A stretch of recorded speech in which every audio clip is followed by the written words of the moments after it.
నమస్తే, welcome to star TV. ముందుగా headlines చూద్దాం.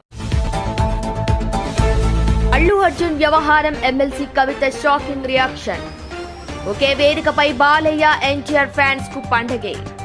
అల్లు అర్జున్ ఇంటిపై దాడి కేసులో 6గురికి రిమాండ్. అవకాశం ఇస్తే వారు మారుతారు, నేటి నుంచి ట్రాన్స్జెండర్లు విధుల్లోకి. కాలు విరిగేలా కొట్టింది అఘోరిపై జర్నలిస్టు ఫిర్యాదు. ప్రభుత్వ ఉపాధ్యాయుడికి డాప్ కలకలం. కడపలో సర్వసభ్య సమావేశానికి ఆటంకం. పర్యాటకంపై ప్రభుత్వం నిర్లక్ష్యంగా వ్యవహరిస్తుందనే విమర్శలు. గ్రాడ్యుయేట్ పట్టభద్రుల టీడీపీ ఎమ్మెల్సీ అభ్యర్థి ఆలపాటి రాజేంద్ర ప్రసాద్ ఆత్మీయ సమావేశం.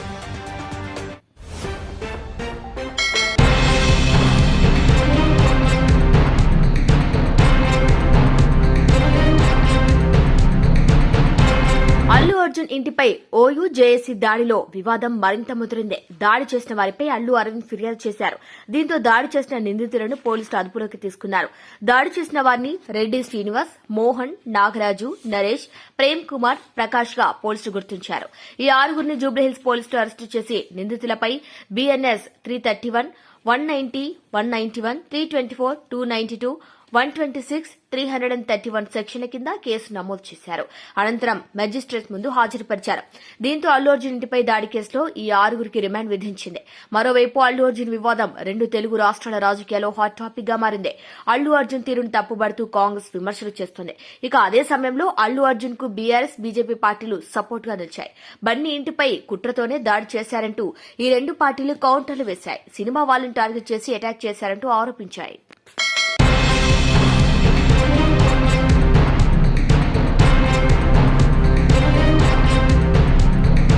అల్లు అర్జున్ అరెస్ట్ వ్యవహారంపై ఎమ్మెల్సీ కవిత రియాక్ట్ అయ్యారు. దీన్ని డైవర్షన్ పాలిటిక్స్ గా అభివర్ణించారు. ఇలాంటి రాజకీయాలకు రేవంత్ రెడ్డి పెట్టింది పేరని విమర్శించారు. సమస్యలు చర్చకు రాకుండా అరెస్టులు, కేసులు ఇదే రేవంత్ రాజకీయం అని అన్నారు. రివెంజ్ సర్కార్, రివర్స్ల సర్కార్ ఇది అని అన్నారు. ఈ రోజు మీడియాతో చేసిన చిట్చాట్లో కవిత ఈ వ్యాఖ్యలు చేశారు. రేవంత్ ప్రభుత్వం 10% సర్కార్ అంటూ విమర్శలు గుప్పించారు. ఈ ప్రభుత్వం ప్రజల కోసం కాదన్నారు. కొందరి కోసం మాత్రమే ప్రభుత్వాన్ని నడుపుతున్నారన్నారు. ప్రజల విద్యపై ఈ ప్రభుత్వం నిర్లక్ష్యం చేస్తోందని ధ్వజమెత్తారు. తెలంగాణ అస్తిత్వంపై జరుగుతున్న దాడిపై పోరాటం చేస్తామన్నారు. గ్రామాల్లో తెలంగాణ తల్లి విగ్రహ ఆవిష్కరణలు చేయనున్నట్లు చెప్పారు. ప్రభుత్వం వద్దన్నా తెలంగాణ తల్లి విగ్రహాలు ప్రతిష్ఠిస్తామన్నారు. ఫ్రీ బస్ అని చెప్పి బస్సుల సంఖ్య తగ్గించారని ధ్వజమెత్తారు. దివ్యాంగులు, మహిళలను బస్సులో అవమానిస్తున్నారని ఆగ్రహం వ్యక్తం చేశారు. బీజేపీ, కాంగ్రెస్ బాయ్ బాయ్ అంటూ సంచలన వ్యాఖ్యలు చేశారు కవిత. కేటీఆర్ పై ఏసీబీ కేసు పెట్టిన మరుసటి రోజే ఈడీ కూడా కేసు పెట్టిందన్నారు. ప్రాంతీయ పార్టీ ఉండొద్దనేదే కుట్ర జరుగుతోందన్నారు.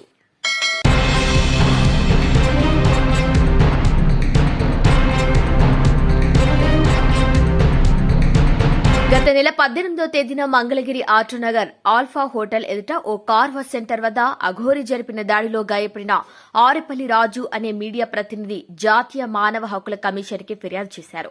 మంగళగిరి చెందిన ఓ ప్రజాప్రతినిధి పదవి ప్రమాణ స్వీకారం సందర్భంగా వార్తా కవరేజ్ కి విలేకరులు వెళ్లగా అదే ప్రాంతంలో కార్ వాష్ సెంటర్ వద్ద మరణాయుధాలతో నగ్నంగా తిరుగుతూ స్థానికులను భయభ్రాంతులకు గురిచేస్తున్న సందర్భంలో పలువురు విలేకరులు ఆ ప్రాంతానికి చేరుకున్నారు. ఇక అదే సమయంలో అఘోరి తన కారులో ఉన్న ఇనుప రాడ్డును తీసుకుని విలేకరుతో పాటు కార్ వాష్ సెంటర్లో ఉన్న యువకులపై విచక్షణారహితంగా దాడికి పాల్పడింది. ఈ ఘటనలో విలేకరికి కాలు విరిగి తీవ్ర గాయాల పాలవగా స్థానికులు ఆసుపత్రిలో చేర్చారు. కాగా సదరు ఘటనలో పోలీసులు అఘోరిపై చర్యలు తీసుకోకుండా నిర్లక్ష్యం వహించారని తెలిపారు. తనపై దాడికి పాల్పడిన అఘోరిపై చట్టపరమైన చర్యలు తీసుకుని తనకు న్యాయం చేయాలని కోరుతూ జాతీయ మానవ హక్కుల కమిషన్ కు బాధితులు ఫిర్యాదు చేశారు.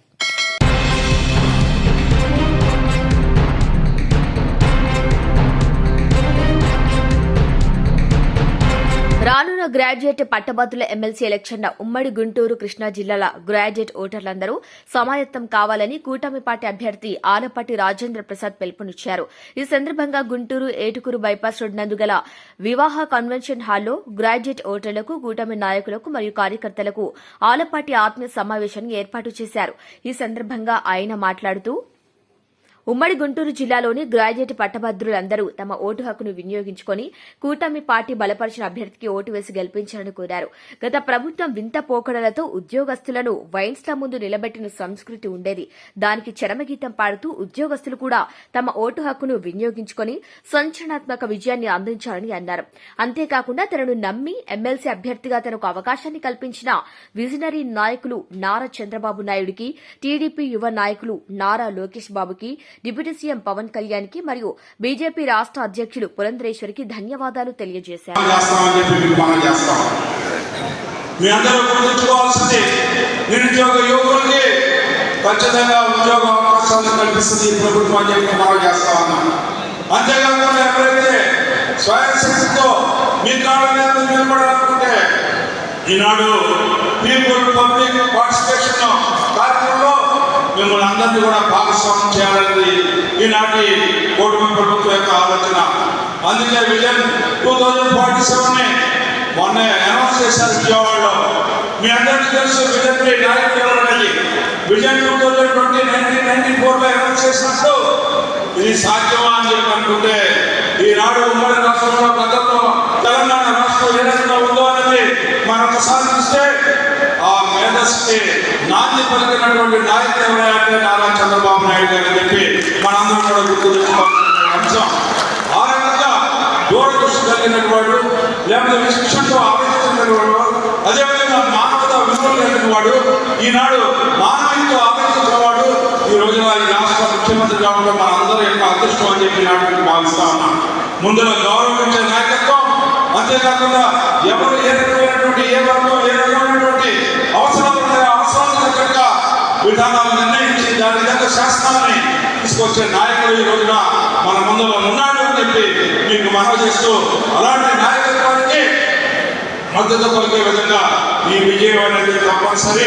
ఈ విజయం మీ విజయంగా మరొకసారి గతంలో సాధారణ ఎన్నికల్లో 124 మందిని ఏ రకంగా గెలిపించి ఒక సంచలనాత్మకమైనటువంటి చారిత్రాత్మకమైనటువంటి విజయాన్ని ఏదైనా ఇచ్చారో మరొకసారి అదే స్ఫూర్తితో ఈ విజయాన్ని ఇవ్వమని చెప్పి మీ ఆశీస్సులు సహాయం నాకు అందించి నన్ను గెలిపించమని చెప్పి సందర్భంగా మిమ్మల్ని కోరుకుంటూ ఈ అవకాశం ఇచ్చిన మీ అందరికీ కూడా హృదయపూర్వకమైనటువంటి ధన్యవాదాలు తెలుపుకుంటూ సెలవు తీసుకుంటా ఉన్నాను.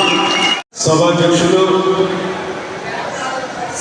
మాజీ మంత్రివర్యులు, పోలిట్ బ్యూరో సభ్యులు, వేమూరు నియోజకవర్గ శాసనసభ్యులు గౌరవనీయులు నక్కా ఆనందబాబు గారికి, ఈనాటి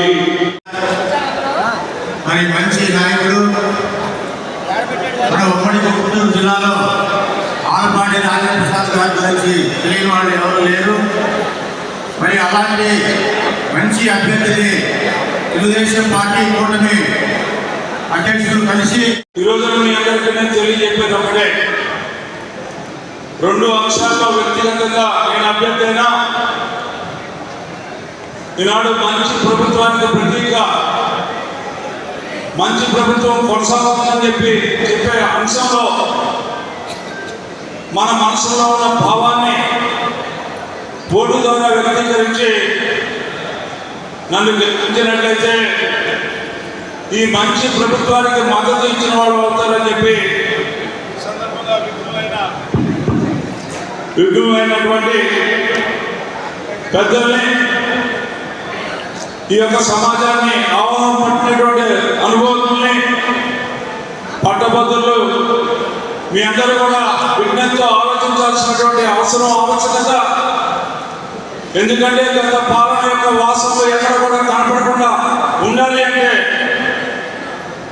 ఈనాడు మనందరం కూడా విచక్షణతో ఆలోచించి ఈ సమాజాన్ని కాపాడుకునే దిశలో మనవంతు కృషిలో భాగంగా ఈ ఎన్నిక విజయం చేకూర్చాల్సిందిగా మనందరినీ కోరుకుంటూ మీ అందరి ఆశీస్సులు ఈ ఆత్మీయ సమావేశం ద్వారా మీ అందరూ మిగతా ప్రాంతాల్లో, ఎందుకంటే 33 నియోజకవర్గాల్లో వ్యక్తిగతంగా ప్రతి ఓటర్ని కలిసే అవకాశం చాలా తక్కువగా ఉంటుంది. కాబట్టి ఎవరైతే పట్టభద్రులుగా ఉన్నారో, ఎవరైతే ఉద్యోగ సంఘాల నేతలుగా ఉన్నారో ఎవరైతే నిరుద్యోగ యువకులుగా ఉన్నారో ఈనాడు మనకి నాయకత్వం వహిస్తున్నటువంటి విద్యాశాఖ మంత్రి లోకేష్ గారి యొక్క మాట మనందరం ఒకటి గుర్తుపెట్టుకోవాలి.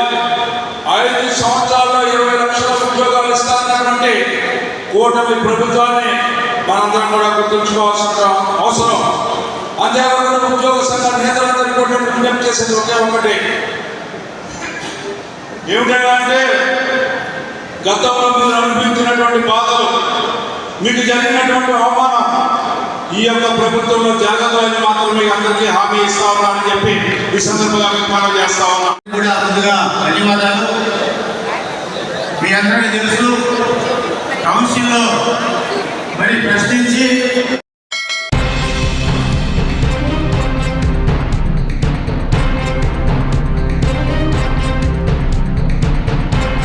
కడప మున్సిపల్ కార్పొరేషన్ సమావేశం రసాభాసగా మారింది. ఎమ్మెల్యే మాధవిరెడ్డి, మేయర్ సురేష్ బాబు మధ్య వాగ్వాదం చోటు చేసుకుంది. ఇది కాస్త వైసీపీ, టీడీపీ సభ్యుల మధ్య గొడవ పెరగడానికి కారణమైంది. కార్పొరేషన్ సమావేశంలో ఎమ్మెల్యే మాధవిరెడ్డికి అధికారులు కుర్చీ వేయకపోవడంతో రచ్చ మొదలైంది.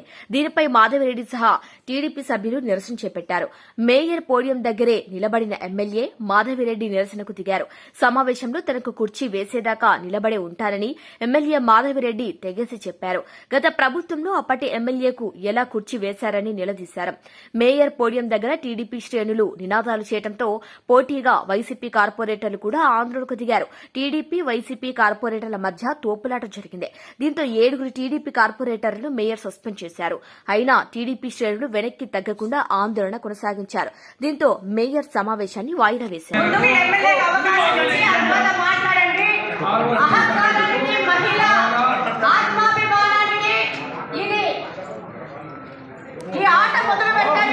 మీరు పక్కరండి, సైడ్కి రావాలమ్మా.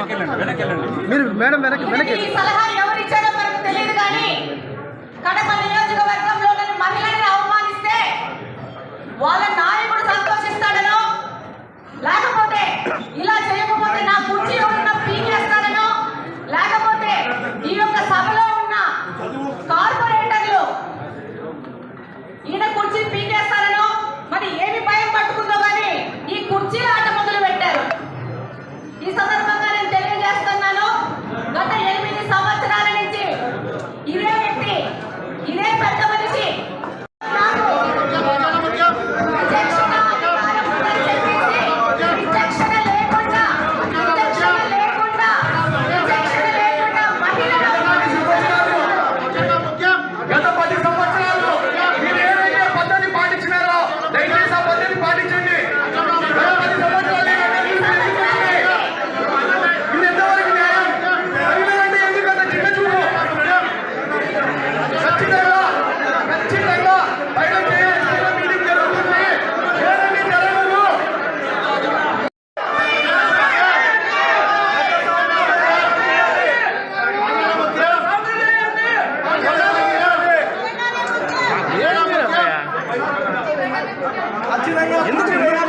నువ్వు కొత్తగా కొట్టినట్టే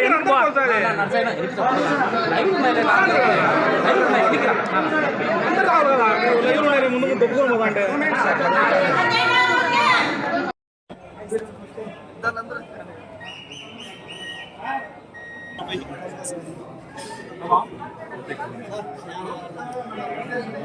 నా సైడ్ వచ్చి చెప్పాడు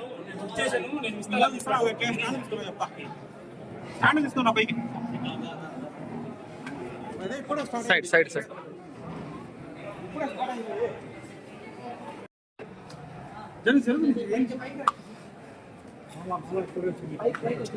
నా పేరు ఏమొస్తుంది వచ్చాయి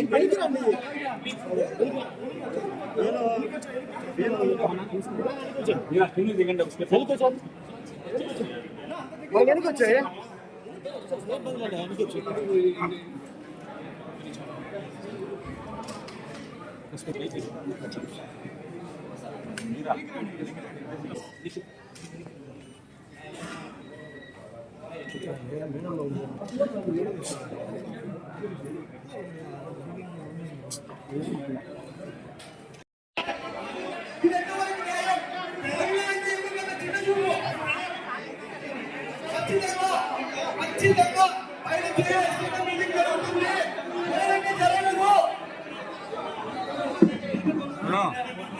లోగో రెడీగా పెట్టుకో. తెల్ల బ్లూటూత్ ఉంది దాంట్లో, తెల్ల బ్లూటూత్ తెల్లది తెల్ల బ్లూటూత్ తీసి పెట్టుకో రెడీగా.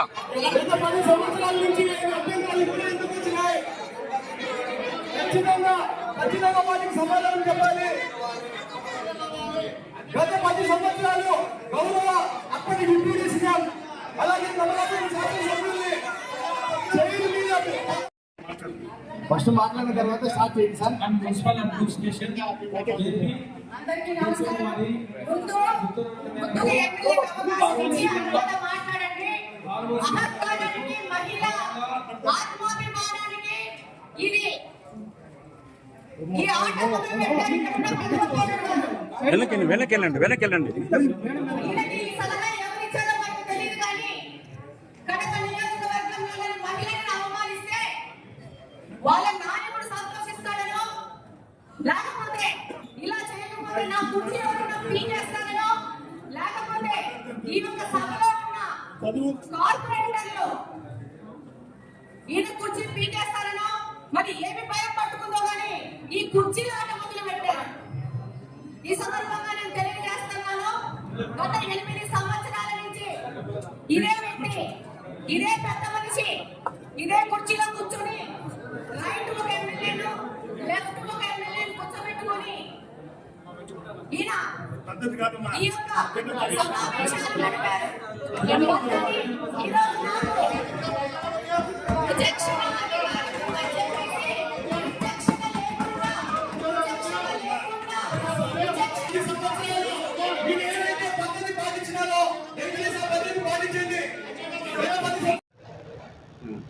కడప నగర కార్పొరేషన్ సమావేశం గందరగోళంగా కొనసాగుతూ ఉంది. ఇప్పటికే మేయర్ ఎవరైతే కొనసాగుతూ ఉన్నారో వైసీపీ నేత సురేష్ బాబు అధ్యక్షతన సమావేశానికి ఇటు వైసీపీ శ్రేణులు కార్పొరేటర్లందరూ కూడా పిలుపునిచ్చారు.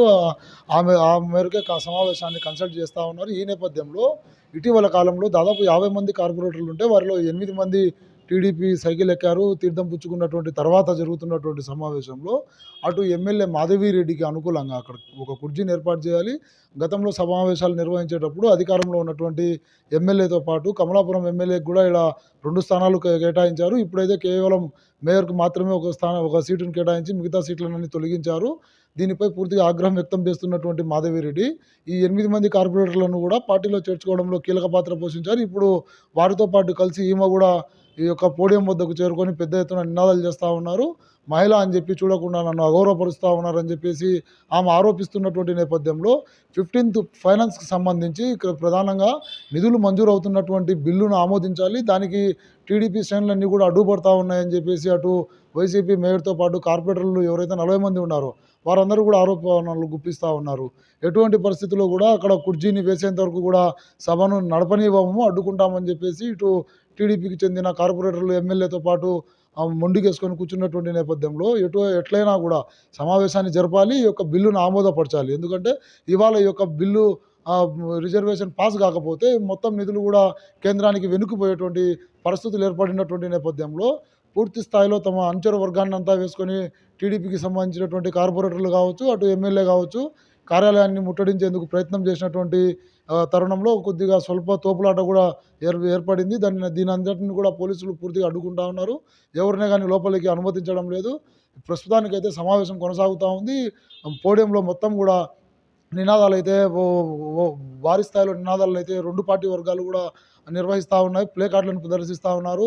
మేయర్ను చుట్టుముట్టారు. పూర్తిగా కూడా ప్రసంగాన్ని అడ్డుకుంటూ వచ్చారు. రిజర్వేషన్ను పూర్తిగా అడ్డుకుంటాం, ఈ యొక్క బిల్లు అయితే ప్రస్తుతం ఆమోదం పొందకూడదని చెప్పేసి అటు టీడీపీలో చేరినటువంటి వైసీపీ రెబల్ కార్పొరేటర్లందరూ కూడా పెద్ద ఎత్తున నినాదాలు చేస్తున్నటువంటి పరిణామం అయితే కడప కార్పొరేషన్లో చోటు చేసుకుందని చెప్పి భావించవచ్చు. కెమెరా పర్సన్ శ్రీనివాస్తో యూసుఫ్, 6 టీవీ న్యూస్, కడప జిల్లా నుండి.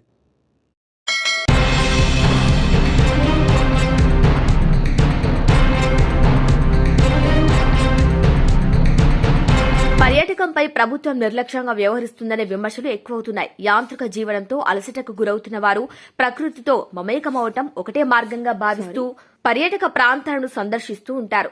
ఆంధ్ర రాష్ట్రంలో పాపికొండల విహారయాత్ర బాగా ప్రసిద్ది పొందిన బోటింగ్ పాయింట్ వద్ద అభివృద్ది శూన్యం కావడంతో పర్యాటకులు తీవ్ర ఇబ్బందులకు గురవుతున్నారు. పాపికొండల విహారయాత్రకు వెళ్లే పర్యాటకుల సంఖ్య రోజు రోజుకి పెరుగుతుంది. ప్రభుత్వానికి, వ్యాపారస్తులకు ఆదాయం బాగా సమకూరుతుంది. టూరిజం శాఖకు కూడా ఆదాయం ఎక్కువ మొత్తంలోనే వస్తుంది. కానీ పర్యాటకులకు కల్పించాల్సిన కనీస వసతులు కల్పించడంలో అధికారులు విఫలమవుతున్నారు. పర్యాటకులకు కనీస అవసరాలు అయిన మరుగుదొడ్లు, బోట్ ఎక్కడానికి ర్యాంప్ వసతులు కల్పించడంలో అధికారులు శ్రద్ధ చూపటం లేదు.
కర్నూలులో ప్రభుత్వ ఉపాధ్యాయుడి కిడ్నాప్ కలకలం. పోలీస్ స్టేషన్లో ఫిర్యాదు చేశారు కుటుంబ సభ్యులు.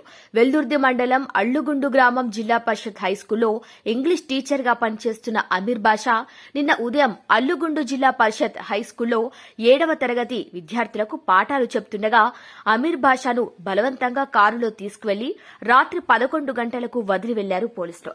ఇక ఉపాధ్యాయుడు అమీర్ బాషా కర్నూలు అరోరా నగర్లోని తన నివాసంలో మీడియాతో మాట్లాడుతూ కర్నూలు కల్లూరు మండలంలో సర్వే నెంబర్ 649A2లో 20 కోట్లు విలువ చేసే ల్యాండ్ ఉందని, గతంలో పలు రాజకీయ నేతలు ల్యాండ్ను కబ్జా చేయాలని చూస్తున్నారని, పలు మార్లు నన్ను బెదిరించారని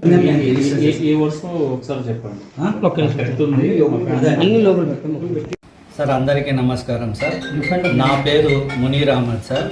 నేను అల్లుగుండు జెడ్పిహెచ్ఎస్ హై స్కూల్లో ఇంగ్లీష్ అసిస్టెంట్గా పనిచేస్తున్నాను సార్.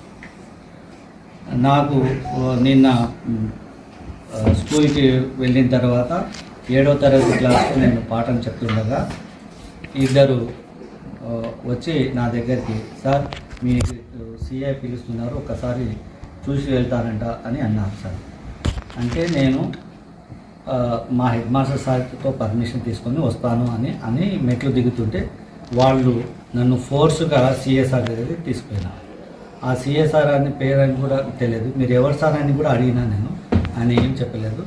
డైరెక్ట్గా నాకు బయటికి వెళ్తేనే 2 నిమిషాలు కారు కూర్చోండి, 2 నిమిషాలు కంటే నేను అక్కడికి రిసెర్చ్ చేస్తున్నాను. మీరు ఎవరు సార్, ఎందుకు వచ్చారు, నన్ను ఎందుకు తీసుకుపోతున్నారు, ఒక మాట మా హెచ్ఎం సార్కి చెప్తాను, నేను ఆల్రెడీ నేను డ్యూటీలో ఉన్నాను, బయోమెట్రిక్ వేసినాను అని చెప్పాను. చెప్తే అదంతా ఏం లేదు, మీకు పని ఉంది, మీకు ఇంట్రాగేషన్ చేయాలా అని ఫోర్స్లీ బలవంతంగా లోపలికి కార్లకి వేసుకొని పోయిన తర్వాత ఎక్కడ తీసుకుపోతున్నారు సార్ అని అడిగాను. అక్కడికి అడిగాను, ఏమన్నా చంపేస్తారా సార్ అని అడిగాను. మీకెందుకు చంపుతామండి, మళ్ళీ ఎందుకు సార్ ఇంత ఫోర్స్గా తీసుకుపోతున్నారు అంటే, లేదు మీకు ఇంట్రాగేట్ చేయాలా, మీ మీద అలిగేషన్స్ వచ్చింది. అయితే ఏం అలిగేషన్స్ వచ్చింది సార్ ఒకసారి చూపెట్టండి, దానికి నేను రిప్లై ఇస్తాను, నేను చెప్తాను సార్ అని వాళ్ళు వినకుండా ఫస్ట్ ఏమో వెల్లుర్తి పోలీస్ స్టేషన్కి పోవాలని అన్నారు నాతో. తర్వాత రోడ్డు పైనకి వచ్చి కొంత దూరం పోతే సార్ ఇట్లా కాదు కదా వెల్లుర్తి పోలీస్ స్టేషన్కి వెళ్ళాల్సింది, ఇట్లా అదే లేదు ఇప్పుడే డిఐజీ దగ్గర నుంచి మెసేజ్ వచ్చింది, మీకు డిఐజీ ఆఫీస్కి తీసుకురమ్మని చెప్పినారు అని అన్నారు. అని వాళ్ళ పేర్లు అయితే నాకేం చెప్పలేదు. తర్వాత నా గురించి అడిగి మీరు ఎవరు, ఎక్కడ ఉంటారు, మీ పిల్లల ఎక్కడెక్కడ చదువు అని మొత్తం నా బయోడేటా అంతా అడిగిన తర్వాత ఇంకా గట్టిగా ప్రెస్ చేసి పట్టుకున్నారు. సార్ నేనేమన్నా చంపేస్తారా సార్, మీరు ఇంత ఇదిగా చేస్తున్నారు అని అన్నా. తర్వాత కొంత దూరం వెళ్ళిన తర్వాత వాళ్ళు ఆ ఫంక్షన్ హాల్ దగ్గర నుంచి దినజరపాడుకు టర్న్ చేస్తుంటే నేను రెసిస్ట్ చేశాను. ఎందుకు సార్ ఇక్కడ వెళ్తున్నారు, మీరు ఇక్కడ కదా డిఐజీ ఆఫీసు బి క్యాంప్లో కదా, అక్కడ లేదు మేము చెప్పినట్లు నువ్వు వినాలా, అంతే కూర్చో అని అన్నాను. నేను సరే అని అట్లే కూర్చున్నాను.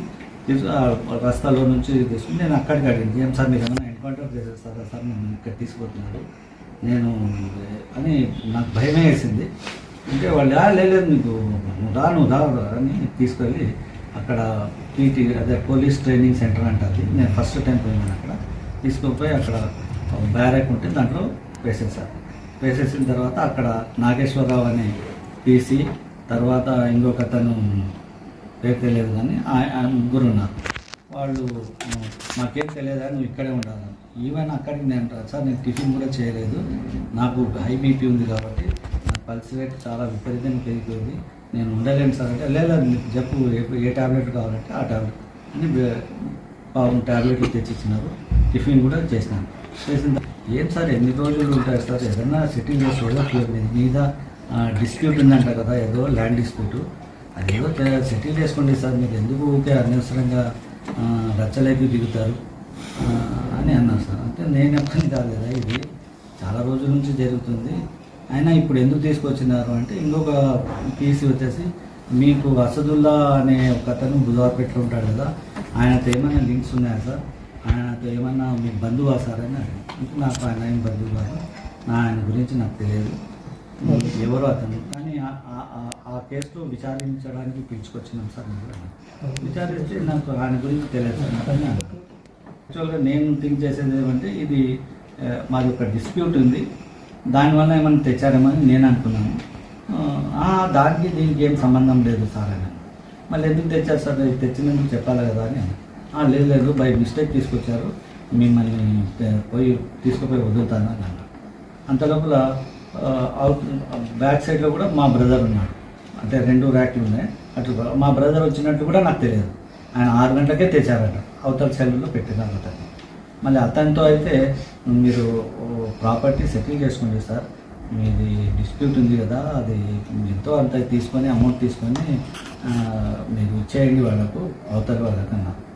నా యొక్క ముఖ్య రిక్వెస్ట్ ఏమంటే నాకు 2016 నుంచి ఒక ప్రాపర్టీ డిస్ప్యూట్ జరుగుతుంది, దాని భాగంగా నాకు నా మిస్సెస్కి కానీ ఎస్పెషల్లీ నా డిపెండెంట్ పాప స్కూల్ పోతూ వస్తూ ఉంటుంది, వీళ్ళని కిడ్నాప్ చేసి చంపేస్తారనే భయం నాకు ఉంది ఎక్కువగా.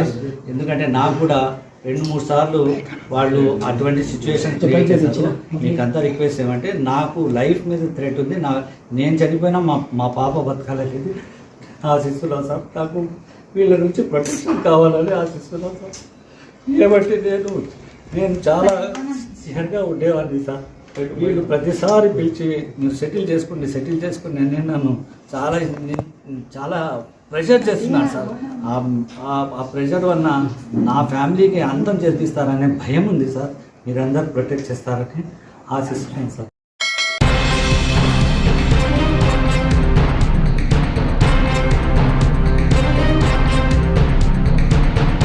మీ వాళ్ళ బులెటిన్ అప్డేట్స్ కీప్ వాచింగ్ శ్రావ్య టీవీ.